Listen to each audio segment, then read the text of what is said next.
मेरा को दास जन्म जन्म मोहि दीजियो श्री वृंदावन को वास। श्री वृंदावन बिहारी लाल की जय, श्री हनुमंत लाल की जय, आज के आनंद की जय। जय जय श्री राधे। एक तो क्षमा क्योंकि विलंब हो गया, हमारी गलती है नहीं। रात को लीला के बाद से लोग सब बैठे हुए, सुबह 4:30 बजे उठे सब। लीला वालों की सबकी विदाई हुई थी और सुबह 7 बजे से फिर सब आ गए। बस वो 2-2.5 घंटा तो था। उसके बाद में अभिषेक पूजा और बड़ी अच्छी बात है। तो चंदा दूसरी रतिमम कथा प्रसन्ना गुरुपद पंकज सेवा, तीसरी भगत यमान, चौथी भगत मम कुंदन करे कपट तज गान, मंत्र जाप मम दृढ़ विश्वासा, पंचम भजन सो वेद प्रकाशा, छठम सील विरत बहु कर्मा, निरत निरंतर सज्जन धर्मा, सातम सम मोहि में जग देखा, मोते अधिक सम कर देखा, आठम जथा लाभ संतोषा, सप्तम नहीं देखे परदोषा, नवम सरल सब संचल हीना, मम भरोसी हरस नदीना। तो कहा जो सातवीं भक्ति है उसका मतलब ये है सारे संसार में आप हमारा दर्शन करो। सातम सम कोई में जग देखा, पर उसके बाद भी मोती अधिक सम कर देखा। संत महापुरुषों का जब दर्शन हो उसे ठाकुर जी से भी ऊपर है। जिन संतों का आप यहाँ दर्शन करते हैं, एक संत है अब जो अचल की स्थिति में, पर उन्हीं की कृपा पात्र हमारे चलायमान संत हैं। हाँ, जो उनके अनुग्रह से ठाकुर की कृपा से इस गद्दी पर सुशोभित हैं। तो हमको अब इनका अनुसरण, इनका अनुकरण करना है। इसके कारण से महाजना ये देखिए सूत्र मिलते हैं वेद में, शास्त्र में, संतों की वाणी में। महाजना ये नगता सब बनता, जिस पर महापुरुष चले हो वही पंथ है, उसी पंथ को स्वीकार करिए। कई बार 2 प्रकार की भक्ति होती है और 2 प्रकार से एक श्रद्धा मानी जाती है।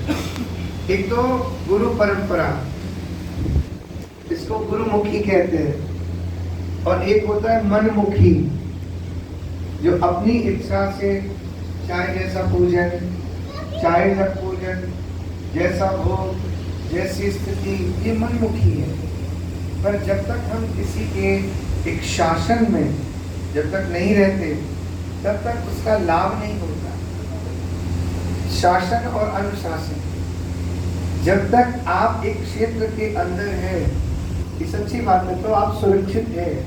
जैसे आप घर के अंदर हैं, घर की एक सीमा है, घर का एक बंधन है, घर की एक मर्यादा है, उसी तरह धर्म शास्त्रों की मर्यादा है, संतों की मर्यादा है, गुरुजनों की मर्यादा है, ठाकुर जी की जो सेवा करें उन सेवकों की मर्यादा है। जब आप उस बंधन में रहते हैं तो आप पूर्ण रूपेण सुरक्षित रहते हैं। और खुले मैदान में तो फिर राधे राधे है। तो आप सब लोगों का परम सौभाग्य,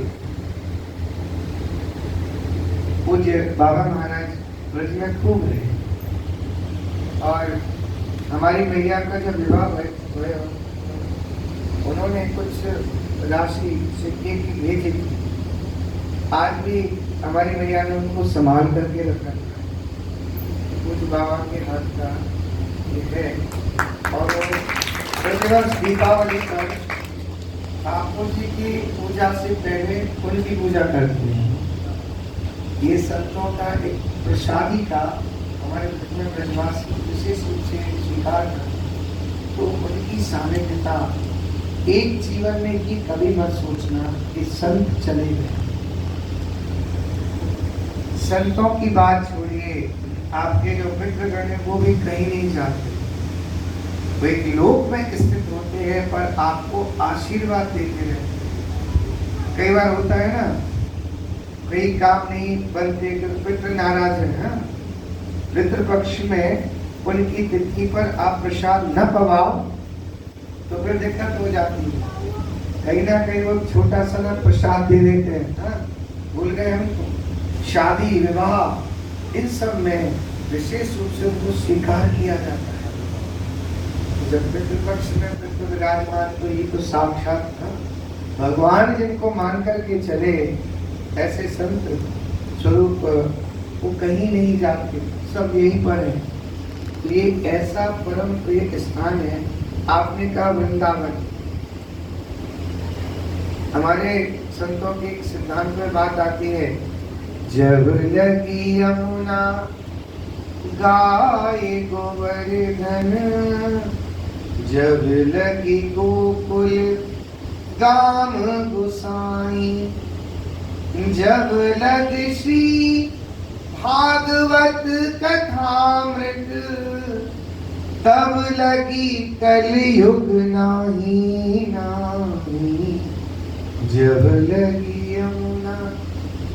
यमुना जी आपके पास, गाय आपके पास, और ब्रजवासी आपके पास, तो बिहारी जी कहाँ दूर रह गए?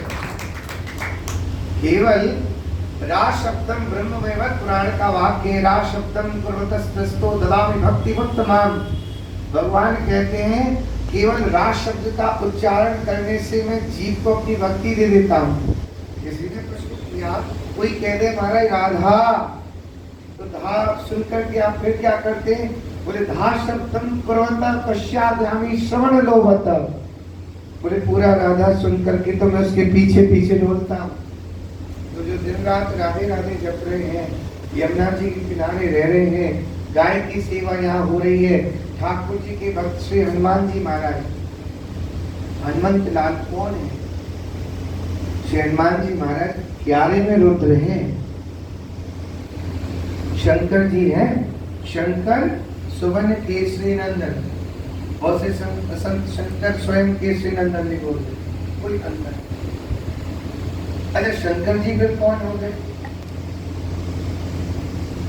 ब्रह्मवैवर्त पुराण में ही प्रसंग आता है, रुद्र रूपस्तु वंशिका। हम लोग कहते हैं ना वंशी वंशी, वंशी का उल्टा करो जरा, बोलो बोलो। वंशी शिवम, जो वंशी है, इसी वंशी का रूप भगवान शंकर ने धारण किया। इसके लिए ब्रह्मवैवर्त पुराण कहता है रुद्र रूपस्तु वंशिका। भगवान शंकर स्वयं वंशी बनकर के आ गए।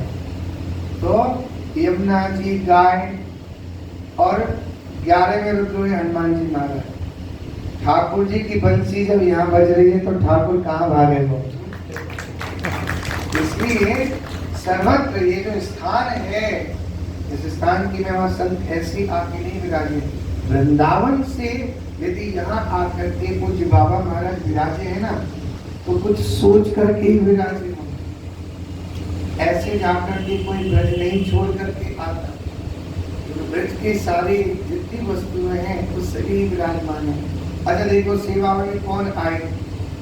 जो हमारे नंद गांव के गोस्वामी रहे ना, उनके यहाँ से देखो आत्मा में, जैसे अपनी आत्मा ही पुत्र के रूप में होती है, उसी तरह संतान में उनका ही स्वरूप। गौ माता को और श्री यमुना जी को, ब्रजवासियों को आप प्रणाम कर रहे हो, आप लोग वृंदावन में ही बैठे हो, निश्चित रूप से मान। इसलिए कोई विचार नहीं, कोई मन में शंका नहीं। आप लोगों को बहुत विलंब हुआ, आप लोगों को सहसोना में जाना है, तो आप लोग अली ठाकुर को प्रणाम करके स्नान करें। क्योंकि सत्संग, संकीर्तन, कथा, इसमें कभी विक्षेप नहीं करना चाहिए। हमारे कारण से थोड़ा उसके लिए क्षमा प्रार्थी आप लोगों से। जितनी बड़ी घर की स्थिति होती है, इतने तो ईंट जैसे लगाते हैं ना, लोग ऐसे पैसे चुन रहे होते हैं, पर ठाकुर सबका स्वीकार नहीं करता। एक बात और आपको, ये भगवान का स्वरूप है, स्वभाव है। करोड़ों अरबों रुपया भरा पड़ा है, 1 रुपया वो आपका नहीं लेगा। इसलिए हमारे ठाकुर जी को ब्रज के रसिक सब पता है क्या कहते हैं? ये तो बाबलो ठाकुर है, बाबरे से मतलब समझे? हाँ? ये तो हमारा ठाकुर पागल है भाई। क्यों?